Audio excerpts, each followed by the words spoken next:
Thank you very much for your kind words, Bart. Estimated Dean, Vice Dean, Madame Chambard, dear colleagues of Antwerp Management School, dear fellow students of the Executive PhD program, dear family, dear friends. It is a deep and very honorable place to be today. I am originally from Turnhout, from the Kempen in the north of Belgium. We should recognize our roots, right? And after a big detour through Barcelona, I'm coming back to my province, and it's a special feeling. Antwerp used to be a stad for me, the city, and now to head up a chair here at the University of Antwerp, going back to the roots of the Jesuit tradition, because as you know, UFCA was one of the universities at the roots of the university, is a double pleasure. The human species stands at the dawn of its rebirth.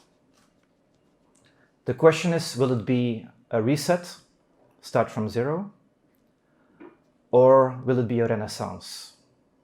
If the dark forces of humankind prevail, the tendency to prey on fear and the selfishness that fear triggers, citizens around the world will continue to protect their territory, their nation, their family, their possessions, their privileges. This will further polarize society between rich and poor, between autochthones and immigrants, between left and right, and distract our attention from the issues that concern all of us. If we do not act in time, our world will collapse. It will eventually destroy our planet and our civilization. Rebirth will be a reset. Nature will start another cycle in time, probably starting with a man-made natural cataclysm. If any humans survive, it will be a devastating setback. We will have to start all over again. The other scenario is that humankind comes to its collective senses. This means that we live up to our status of being the most adaptive living creature on Earth. Adaptation means we need to transcend, once and for all, our natural but primitive predatory nature, and stop preying on the fear and the weaker in society, and absolutely veto, reject, and resist the bullies of fear. Instead, we need to appeal to the positive, basic emotions described by affective neuroscientist Jaak Panksepp in his book, The Archaeology of Mind. And these basic emotions are curiosity, care, and play. Adaptation does not mean turning off the news to silence the fearmongers. Adaptation means breaking the silence, speaking up, and holding our organizational and political representatives accountable to make change. Adaptation starts with leading yourself first.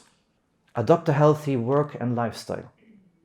Adaptation is not studying and working hard and long to become a decorated officer in the army of corporate warfare. Adaptation is asking yourself how you can best contribute with your talent to an organization. That means serious business when it comes down to a vision of sustainability. Adaptation does not imply supporting politicians who defend the cause of a privileged minority, but to fight for social justice for an underprivileged majority. Adaptation means transcending our territory and setting a global agenda, rallying international support for courageous, radical solutions that we know that exist.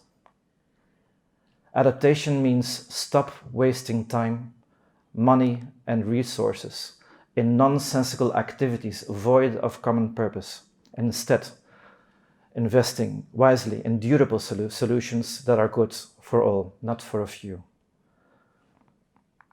Adaptation starts with each and every single one of us.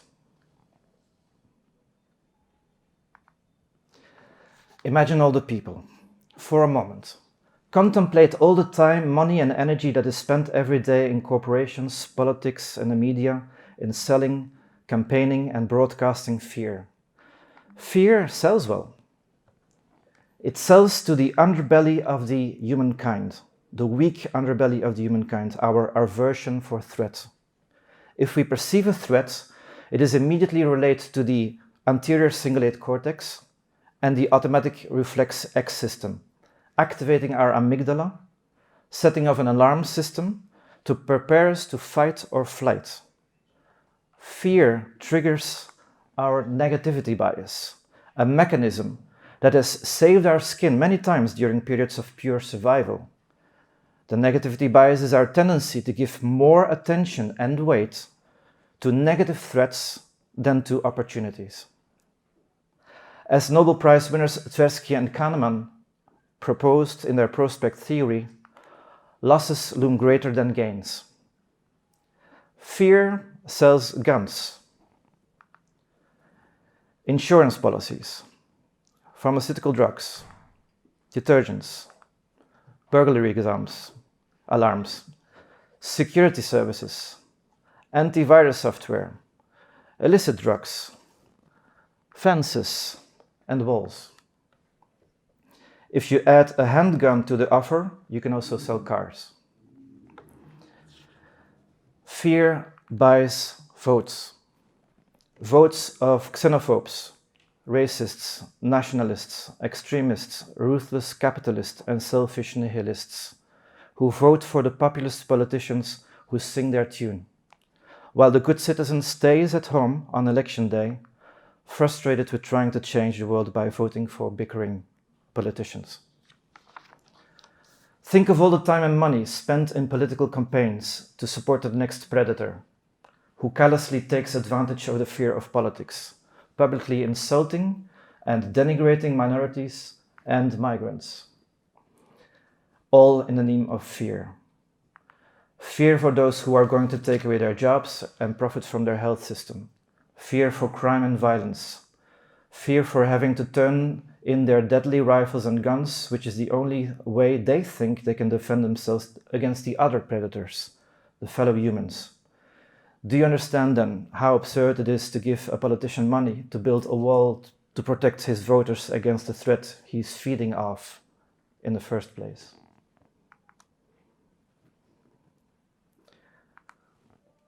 Imagine all the time, resources and creativity dedicated every day in the corporate jungle where instead of actually creating value, the focus is on industrial espionage, illegally copying, breaking up, declaring bankrupt, downsizing and reselling businesses, driven by economic dogma of growth. Picture the time and money spent in lobbying and bribing government officials to pretend and look the other way. All over the continent of Latin America, corruption has crippled governments, all to feed the beast of Odebrecht, a ruthless capitalist who massively bribed politicians to win tenders for construction projects, only to turn against the ones he bribed by giving up their names to justice, buying himself one last favor, to be imprisoned in his luxurious mansion. Look at the top grossing films in the entertainment industry over the last 10 years. Most of them are fantasy, hero, zombie, or vampire movies. Look at the credits, showing all the professionals contributing to the widespread culture of creating the illusion that a few heroes will stop the downfall of mankind. To read every name of the thousands of creative professionals who collaborate globally to conjure up yet another doomsday scenario, with villains and scenes of mass destruction that are defied by fantastic heroes with godlike superpowers. And when they turn off their television or computer, they can return to a false sense of safety. Winter is not coming. the villain is destroyed, the zombies are killed, and the vampire fell in love. In the end, everything will be A-okay. Imagine all the intelligence and the manpower spent investigating and producing news covering all these political scandals, environmental disasters, feeding further fear. It is a vicious cycle that accelerates with each iteration, because it seems that with each additional threat, people become more and more fearful and hide in their homes while their political leaders seize the power. Is it any wonder that corruption and pollution now create more fear than any other topic? Fear for corruption and pollution are the top-ranking reasons for fear in the population. If you wonder why fear is so effective, it's because it's a basic emotion that has saved our lives many, many times when we were prey ourselves. But now the prime predator, the human species, has no other creature left to slaughter or run away from. Instead, we turn on ourselves. So much time wasted. So much waste produced while wasting time. Hanging on the couch, watching this circus. So much precious time lost. So much creative art and creative energy lost. Every single day. So I hope you agree with me, it's time for a change. We need new leadership.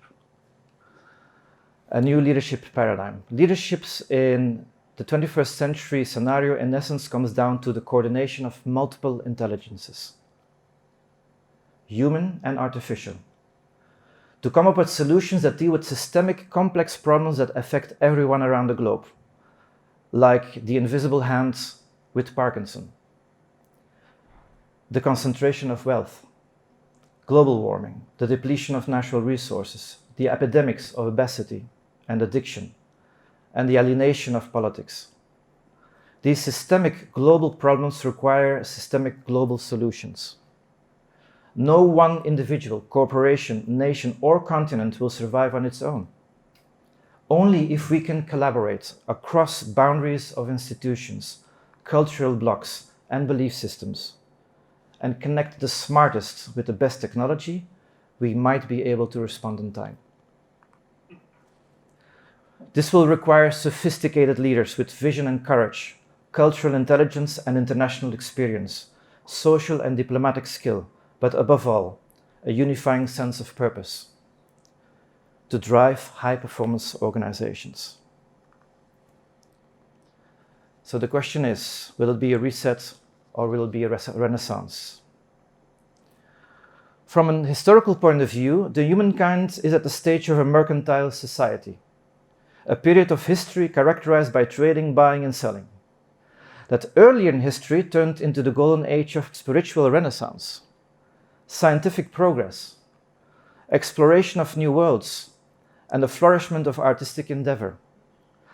However, the waste created by our economic growth is now choking our planet. At this stage, corporations are the most powerful institutions, with more influence than church, state, or citizens. Therefore, it is evident that saving the planet is in the hand of these corporations. More specifically, it is the responsibility of their leaders. This is why 25 years ago, I decided to dedicate myself to the study and divulgation of sustainable practices in organizations, to take care of individual and organizational health, manage stress, harmonize work, family, and personal life, and develop cultural intelligence. Now, as director of the Melexis Endowed Chair of High Performance Organizations, my mission is to translate this knowledge and experience into the best of human ingenuity, science, and technology to facilitate this effort. High-performance organizations carry the philosophy of sustainability in their mind, heart, and soul. Leaders of high-performance organizations are convinced that the only way to save the planet is to invest in the health and well-being of their own employees, their social welfare, and the preservation of their natural habitats. They go to great lengths to take care of their social capital, because it holds the precious shared knowledge and service capacity to innovate and serve clients with durable solutions. Not in an opportunistic or naive way, but driven by scientific and technological innovation that has stood at the cradle of every socio-economic revolution.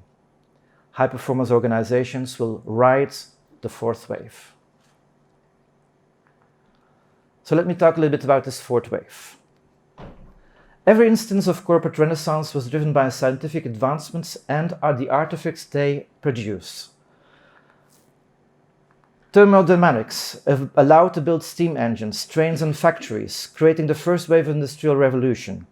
Electricity, magnetism and internal combustion engine led to inventions like the automobile and the television, giving rise to the second wave of socio-economic transformation. Transistor, laser and microelectronic technology was needed to build the computer and the World Wide Web, creating the third wave. And while we are still in the midst of the third wave, with the shockwave of corporate digitalization, the fourth wave is already building up on top of the third, creating a tsunami of scientific progress in bioengineering, quantum physics, nanotechnology, robotics, and neuroscience that hold the potential of turning the tide. The artifacts or robots, androids, and artificial intelligence that can provide the manpower and intelligence for building a clean economy. For the first time in history, we will witness the literal integration between man and machine, which already allows to do remote surgery, build intelligent androids, and actually create a new being on this earth, the cyborg, a human enhanced with smart technology integrated in the body. This is not science fiction. In his keynote address at the 2018 World Economic Forum in Davos, historian and visionary Yuval Noah Harari observed, "The human species stands on the verge of a 21st century biological and socio-economic revolution, driven by engineering of bodies, brains, and minds." Yes, we're already building bodies. We will now also start building minds. Organizations that thrive will be those who control the most important asset of the future, data. According to Harari, we have reached the point where we can hack human beings thanks to the advances in biotechnology, neurosciences, computing power, artificial intelligence, which allow us to massively process biometric data collected directly from the body and the brain in real time. Organisms are biological algorithms, he argues. It is merely a question of cracking the code. The organizations that contribute in some way to the collection, storage, analysis, and application of biometric data for improving performance and well-being will be the strategic leaders of the future. This is not science fiction, I insist. It is already possible to have your DNA analyzed for checking your ancestry and health advice.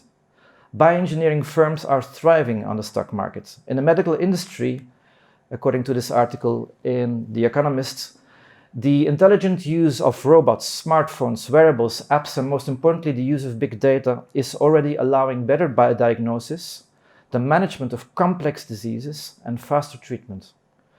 If allowed access to their own medical records, patients can monitor their own health and become more engaged in health management, which leads to happier patients and lower health costs. But there is a downside. There's always a downside.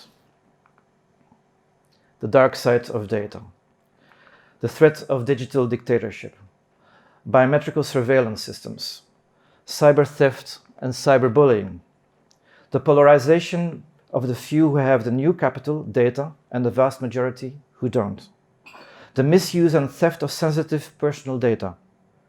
You have the right to remain silent, but all the data can and will be used against you. This calls for a new and deep reflection in the ownership of data and the way regulating this data and ownership will assure fairness and science-driven, cost-efficient improvements for all.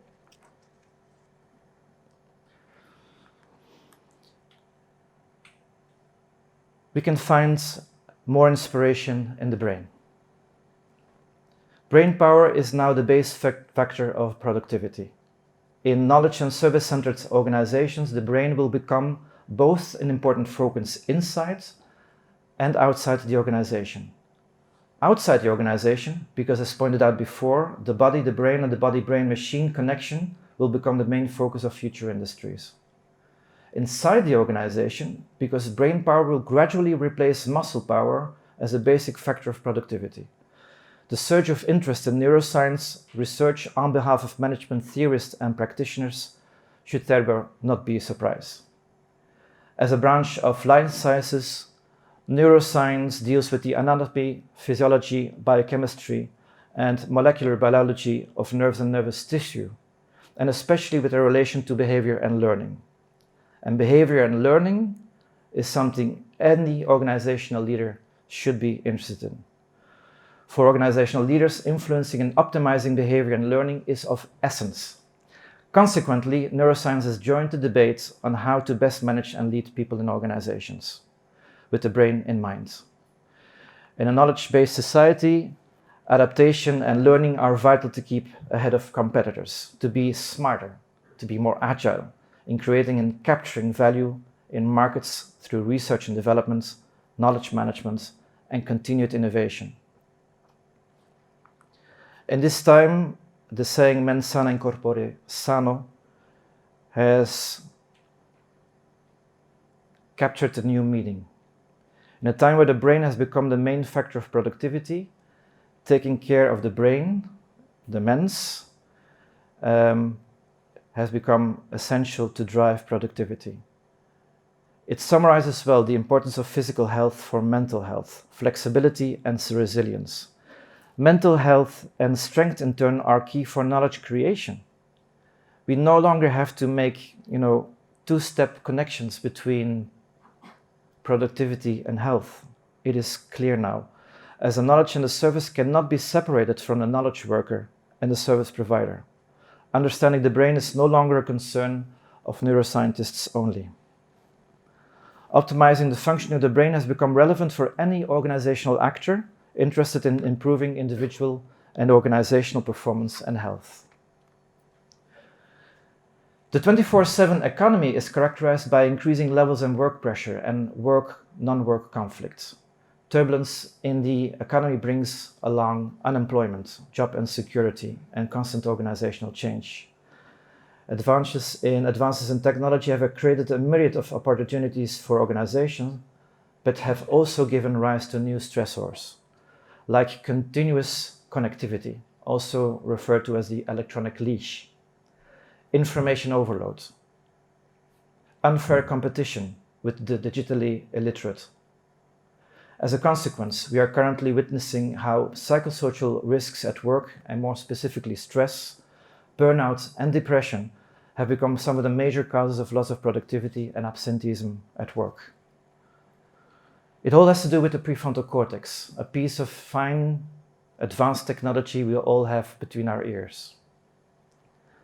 You can see it here, modeled in 3D. The prefrontal cortex is very resource intensive. It's the seat of our personality and it's the seat of our intelligence. With the prefrontal cortex, we take decisions, we solve problems, we envision a bright future.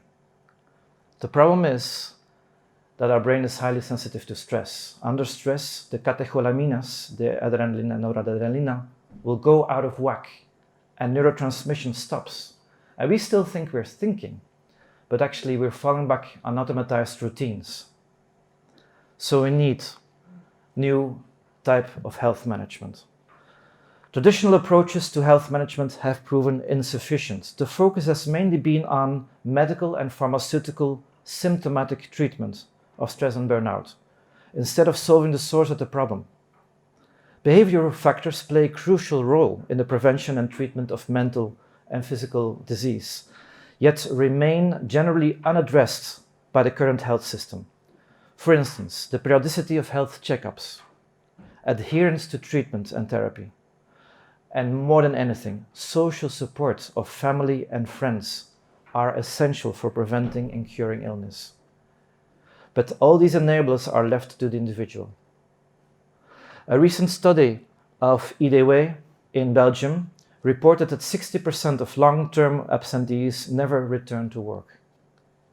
And in case of mental health problems, the return to work after long absence is even less likely. There's also an economic argument. Traditional approaches are not scalable. They have high entry barriers. This partially explains the rise of alternative health approaches like homeopathy, yoga, mindfulness, meditation, and physiotherapy. But whereas these approaches have given some counterweight to the medicalization of psychosocial problems, they too lack the impact of systemic and systematic solutions at the organizational and societal level. Therefore, society and the business world are in desperate need for solutions, like cost-effective diagnosis and treatment in large proportions of the population, made of knowledge and service workforce. There is an enormous need for organization-based structural health prevention policies, coaching, counseling, mentoring programs, and most importantly, strong leaders who are key for interconnecting these minds in the production of knowledge, and paradoxically, these leaders who are at the same time a major cause of stress. Once again, the smart use of technology and data might well be the answer to the question. Technology-enabled diagnosis and treatment approaches, or tech data, bring the promise of improving the quality and diagnosis of treatments while being cost-effective and scalable. Think of smartphones that give you access to a wide range of applications to deal with your fitness, your diet, your exercise, your sleep, your meditation. Think of wearables and smart clothing that provide continuous monitoring of your biological health and from a distance. Think of remote medical, psychological, and social assistance through internet platforms and online coaching. Think of artificial intelligence and rule-based systems that allow increased efficiency through smart questioning and accuracy of the diagnostic process and the development of ideal paths of treatment adapted to the personal needs and expectations of each and every employee. Once again, this is not science fiction. Comparisons between pre- and post-testing permit feedback and learning, leading to continuous enhancements of mapping rules. The conclusion is clear. In order to keep in step with the biological and socioeconomic revolution we are facing, organizations need to prepare and join the revolution. Let me talk a little bit about the Neurotraining Lab, which is the methodology I have used to build some of my insights and I will be using together with my team here in Antwerp to further get an idea. The Neurotraining Lab is a leadership competency development methodology in which participants try to solve a conflict or a business problem in interaction with other participants and specifically trained actors. In the meantime, the participants wear a headset during their AEG activity and are being observed by specially trained professionals who immediately code everything they see and hear using Equalia, a proprietary software for systematically quantifying the level and frequency of certain indicators of leadership competency, with the explicit goal of giving personalized, contingent, task-based feedback right after the exercise. The only type of feedback we know that truly helps. We use both objective and subjective indicators. Objective instruments encompass audio and video recordings and neurofeedback to capture everything what is said, how it is said, and experienced, also monitoring neural activity at any point in time. Also, the participants themselves are providers of input because we keep monitoring what they say during the process of feedback. And we've learned actually that when they are giving themselves feedback and thinking out loud, this is an indicator of metacognition we found to be one of the best predictors of leadership. So we tried to get a very good idea of how to create high-performance leaders.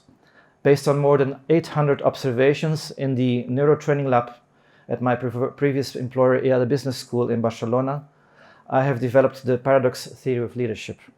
And as I said before, we now have labs running in 5 different countries around the world, including in Belgium, here in Antwerp Management School. By the way, you're all invited to take a peek. It's just on the same floor around the corner. After this presentation, you can have a little peek. What have we learned from the paradox theory of leadership that was built on more than 800 observations? We have learned that to deal with complexity and emotional challenges, we need leaders who are capable of dealing with multiple paradoxes at the same time. So let's take a closer look at a paradox. What's a paradox? This is also a little sneak preview of the book I finished writing this summer. It's not published yet. What's a paradox? A paradox comes from Greek, paradoxon, from the adjective paradoxos, contrary to expectation. Incredible. It is composed of two parts, para, which is contrary, and doxa, which means opinion. In Latin, paradoxum means a statement that is seemingly absurd, but really true. The logical definition is a paradox is a deductive argument with seemingly true premises, employing apparently correct reasoning with an obviously false or contradictory conclusion.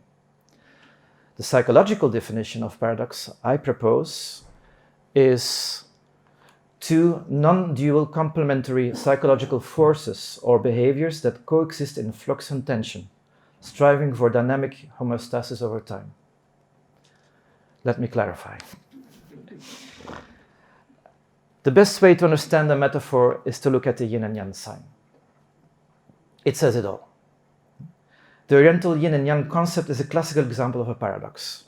Yin and yang, which literally mean negative positive or dark bright, is a concept of dualism in ancient Chinese philosophy that persists until this day, consisting of seemingly opposite forces that may actually be complementary, interconnected, and interdependent.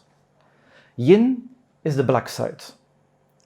It has characteristics like slow, soft, yielding, diffuse, cold, wet, and passive. Yang is the white side. It's associated with fast, hard, solid, focused, hot, dry, and active. Yin is the receptive, and yang the active principle. Yin and yang can be seen in all transformations in nature, such as the cycle of seasons, winter and summer, the landscape, the shades of a mountain and the brightness of the mountain, in sex, female and male, in history, disorder and order, in sociopolitics, progressive and conservative parties, and all types of natural dualities like light and dark, fire and water, expanding and contracting, as thought as physical manifestations of the duality symbolized by yin and yang. According to dialectic monism, everything has both yin and yang aspects. Shadow cannot exist without light. In Taoist metaphysics, distinctions between good and bad, along with other black or white moral judgments, are perceptual. They're not real. Yin and yang is not about good or bad. We need both.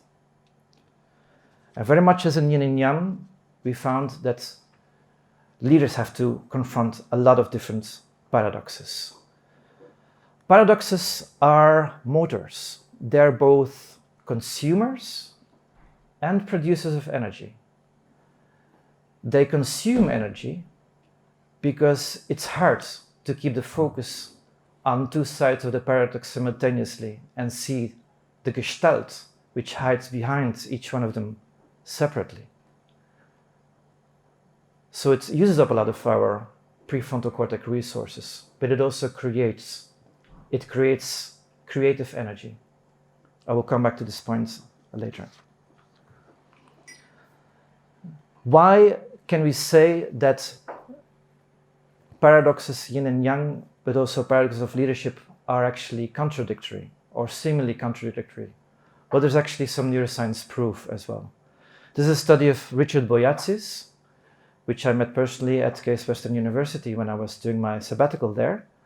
And he clearly demonstrates that the neural network we use to focus, for instance, on the task is antagonistic, will be switched off, cannot be activated simultaneously as the neural network that we need to actually step back and look at the person and the process.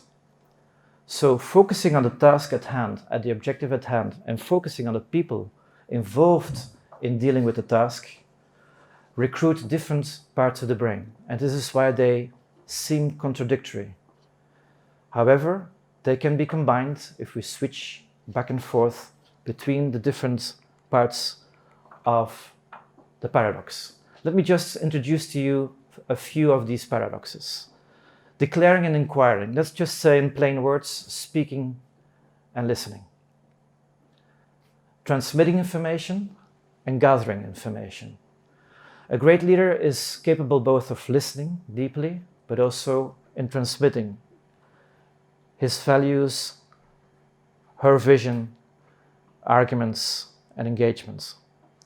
But at the same time, a lot of leadership works in silence, while we observe people, when we listen, which are both necessary to give good feedback. When we are mindful of our environment, mindful of the differences between different people around us.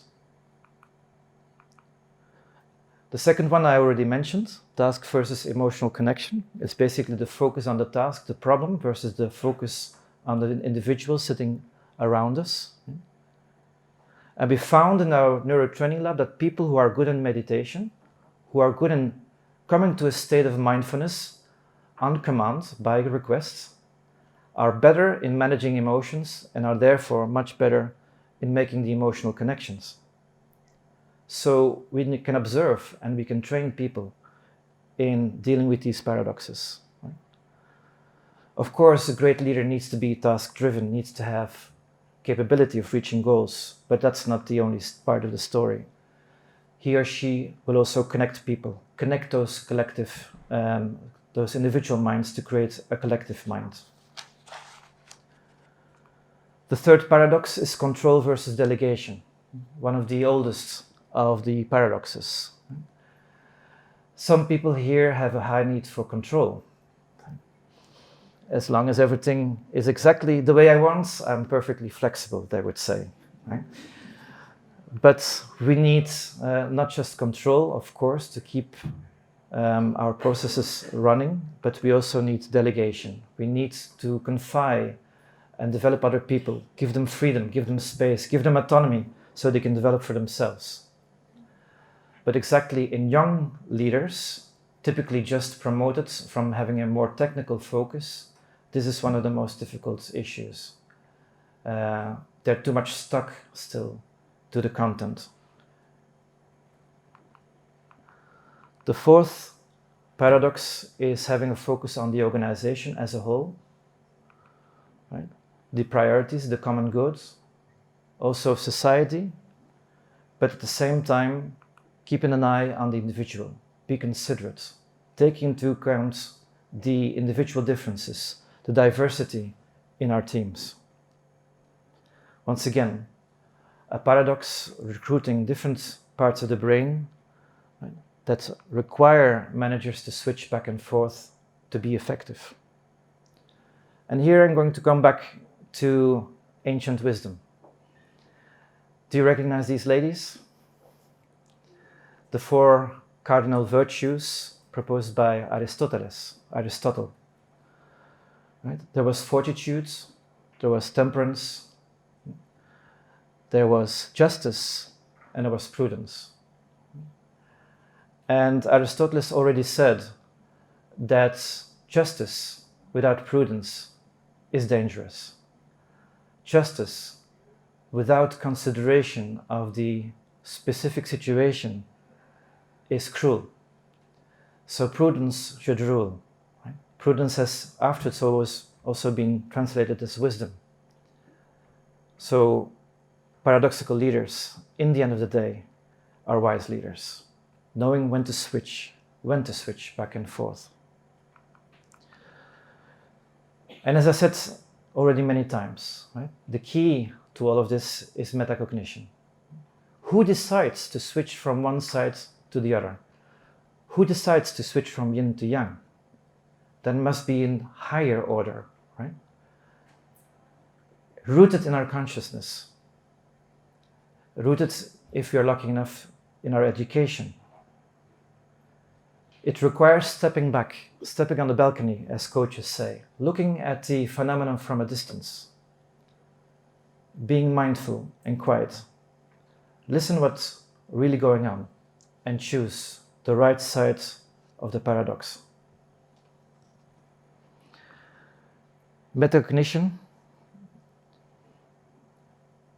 My dear mother, who's present here, is a sculpture. This is a little wink to my mother. And Rodin, the thinker, who would have thought that Rodin was thinking of the thinking? So, with this, I finish the part of the presentation where I sort of give my view of the world. I hope you enjoyed it. I'm not going to switch to another part of the presentation. We're actually going to focus on the Melexis Endowed Chair of High Performance Organizations. I'm going to be brief and to the point, okay? The Melexis Chair can be found on the crossroads between high performance, leadership in organizations, neuroscience, and technology. All the topics I've been presenting to you in the last half hour. Our goal, our purpose that we want to strive for together, okay, is to study and optimize performance and health in organizations and to make use of technology. But you do this in a socially responsible way with respect for privacy and respect for individual well-being. We will use EUTech. Don't try to look up this word. I invented it myself. I sometimes do this. Frustrated because there's no other word for it. EUTech is all the technology available to us, right, that allows to capture, store, analyze, or transmit data collected from the body and the mind with a clear objective: improving performance and well-being, always well-being. And there's a lot of technology feeding into that. One of my goals is to create a decalogue of EUTech to which any company dedicated to this technology can subscribe. A decalogue of ethical rules. This is the EUTech for you summarized in one slide. Right? We have sensor tech, I refer to that, perception tech, data tech, biofeedback, behavior tech, healthy spaces tech, applications. We will going to use some of these or almost all of these technologies in the chair in our research over the next 3 years. So let me introduce to you briefly to the different lines of research within the chair. The Neurotraining Lab is the first line of research. The focus there is actually to develop leadership by measuring competencies and associated neurocognitive activity. I'm proud to have a big team joining me. I'm going to present those people in a moment. Right. Tech Data is a study on the prevention of stress and burnout, once again using technology, using technological platforms to reach a more broader audience at a very reasonable cost price and offering online coaching. Clover teams are the global virtual teams. So we're going to deep dive into the dynamics of successful global virtual teams. The War Room is a space, psychological and physical, which is conducive to good group decision-making under stress. Leading digitalization are several researchers focusing on leadership of implementing big data, artificial intelligence, and business analytics in organizations, weaving it into organizational learning. Vicaro is a study that looks at a virtual world assessment of multiple intelligences to help young people orient in the labor market. Very much needed. So these are the different teams. For the study on Neurotraining Lab, we can count also on the support of the developer of Neurotraining Lab, and also the Cirrus Personal Center of Development, more specifically Chris van Kleinboet, who will also start his PhD next year. Of course, my dear Karen Wouters, my dear colleague, where is she? She was signing to me, I should finish my speech. And Astrid, who's also here, where's Astrid? Who did very hard work in uncovering the circuitries of the brain. And then, of course, my dear friend Steven Optrot, who's also going to start his PhD next year. Okay, tech data. Here we can count on the support of Psy at Work, the developer of My Coach, which is an e-learning platform. And we have already started working with SD Works, implementing the brain balance in several departments to actually improve mental health and resilience in the company. And we're now going to set out this brain balance program in other companies who are interested. Clover Teams, Clover Teams, the team consists of Jason Wolf, now a second-year executive PhD student here at AMS, and Luis Rospau. Luis Roses, who will start next year. The War Room is a comprehensive study which actually started from the initiative of my dear colleague Hugo Marijnissen, who leads the study with the Antwerp Fire Department and Police and the Port of Antwerp, and also collaborated with research Steven van den Oort. And I'm specifically going to take care of different work packages within this study, focusing on the War Room. But we can also count on PM, which is a company specialized in developing and training crisis awareness, preparedness, and resilience. Mark Timmerman, who could not be here today, specialized in leadership assessment, leadership development, and transition management, and who has helped developing an amazing game for cyber theft. And then we have a PhD student, Munar Bukadidi, who works at Oracle, leading digitalization, right? Where we have a team here that consists of Jurgen Moors, who works at BSF, and Mo Shara, who could not be here today, who acts as the Vice President of Data Sciences and Machine Learning at UPS in the headquarters in Atlanta in the USA. So you can see our PhD students are, yes. Vicaro, right? This is a study where I will hope to count, I say hope because we don't have full support yet from the organizational side, we're waiting for that, of my dear colleague Professor Hans de Vos and Sarah Bastiaansens. If you wonder, because there's some companies maybe here who say, damn, I would like to be part of this research center, this chair, you can still do that, you're still welcome. This is how it works. We provide research, educational programs, and my dear colleague Dora wanted to remind me that we have several programs already coming up for those of you who are interested. One program actually applies neuroscience of leadership in a program on business strategy and leadership. Includes also the Neuro Training Lab as part of the methodology and personalized coaching. We have the NELA program, which is the Neuroscience of Leadership Academy. For those of you who are focused or want to focus on applying neuroscience to leadership or coaching, this is the program for you. And there's NELA Pro, which is the follow-up of NELA, which is a program that allows you actually to operate with and in the Neuro Training Lab. So if you're fascinated by the methodology, be our guest. Right? We have publications, of course, coming out of the research we'll be doing, but we also count on the business acumen and the know-how of our research partners. This is what they bring in, right? They don't only bring in good ideas, know-how, expertise, but also maybe technology as one of the ways of participating. The idea is to actually develop organizations. Right? Our chair is not an ivory tower, so we will go into organizations and help them with creating high-performance organizations. And of course, creating business reports for these companies who have participated in these studies.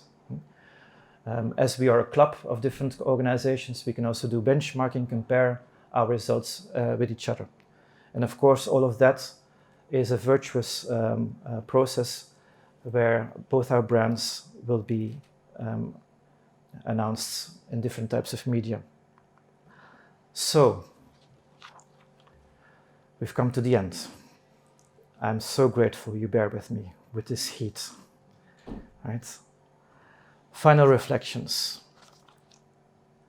Let's stop looking outside. Let's stop waiting for others to solve the problems for us. Let's stop complaining. To start the revolution from within ourselves. I started my career as a coach, as a psychologist, helping people. And there too, the revolution starts from within. The time is now. It's Renaissance or reset. You have a choice. You have a choice to become a leader of the revolution or a monger and manager of fear. To vote for long-term programs of sustainability or for politicians who prey on your fear. Watch programs that educate and connect you, or binge watch shows that numb you. Play with your children or watch the next game on television. Buy your meal online or get up and prepare a healthy meal. Invest in your education so you can recognize the fake news or spend time surfing the social media, digesting the fake news. Become an entrepreneur of sustainability or a mercenary in the warfare of fear. The time is now.